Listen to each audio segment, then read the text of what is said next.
For months, I heard a shuffling sound in my house. I thought it was squirrels. One night, it kept going longer than usual. I stood on my bed and listened through the ceiling. I heard breathing. The crawl space was directly above my bedroom. I checked it, saw nothing but two beams in the dark. A few nights later, I found a clump of dirt on the floor next to my bed.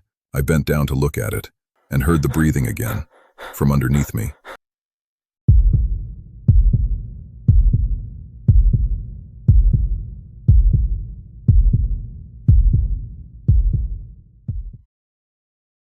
I've spent most of my life alone, not out of sadness or isolation, just preference. I've always thrived in my own space. Every relationship I've had I ended before it got serious because I genuinely like the version of myself that exists alone. Being able to focus entirely on my own goals allowed me to build a company I'm proud of. My work takes me all over the world. I meet people from every background. I help them design and transform their living spaces, interior decorating essentially. In my mid-30s, I bought my dream home. I moved in 6 months before the events of this story. A few months after moving in, I started hearing a sound from my office while I worked. A shuffling sound. That description sounds vague, but that's exactly what it was. Imagine the sound of someone pushing a cardboard box across a floor in the room next to you. Brief, but loud enough to break my concentration every time. The first few times I heard it, I ignored it and kept working. Once it became semi-regular, I went upstairs to investigate. I'd stand completely still, listening for anything. The moment I stopped working and went to look, nothing. I started to feel like I was losing my mind. Eventually, I landed on squirrels. When I was growing up, a group of them got under the roof of my parents' house and kept everyone awake for weeks. The sounds they make in walls and between floors are surprisingly loud.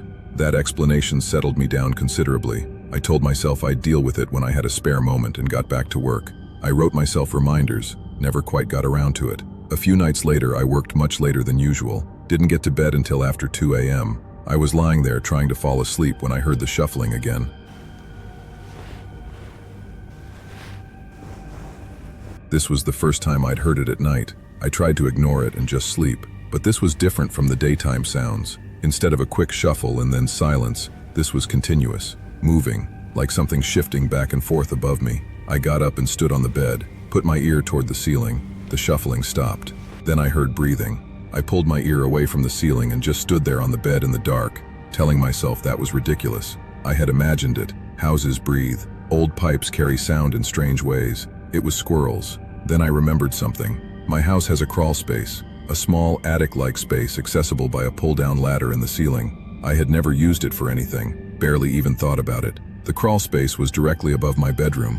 I sat with that fact for a moment and felt something shift inside me. Not panic. Something quieter than panic. Something more like the slow realization that you've been wrong about something for a long time. I got myself into the right headspace and found the pull string for the ladder. It was too high for me to reach standing on the floor. I got a chair. I pulled. The ladder came down and I climbed up slowly. Just my head through the opening. Just enough to shine the flashlight around quickly. 2 large structural beams, one on each side. Darkness between them. Nothing visible. I came back down, closed the hatch,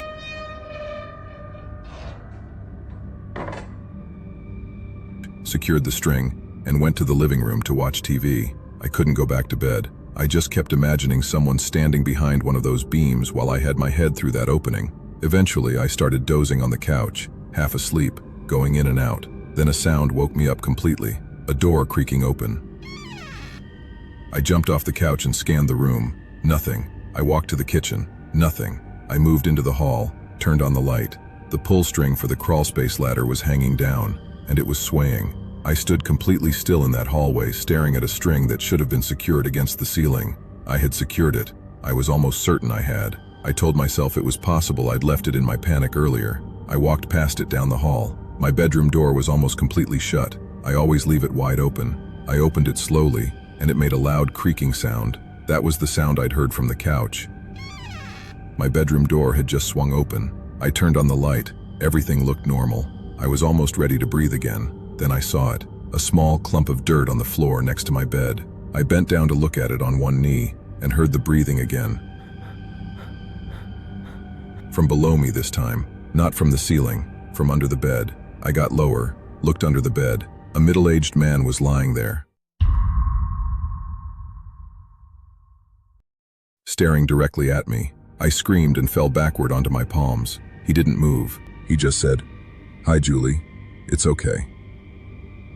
over and over. It's okay. It's okay. While I scrambled to get up and couldn't, like the floor had turned to liquid underneath me. I got up and ran, downstairs, grabbed my phone, got in my car, drove. There's a 24-hour diner nearby. I drove there in whatever state I was in and went inside completely hysterical. I called the police. They sent someone to the diner to check on me and more cars to the house. When they searched the house, he was gone.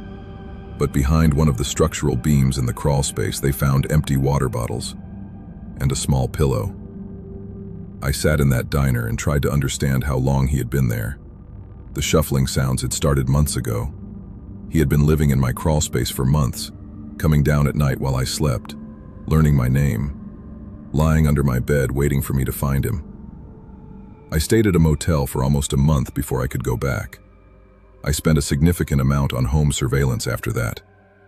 It has been over a year. He has never resurfaced. I have a theory about who it was.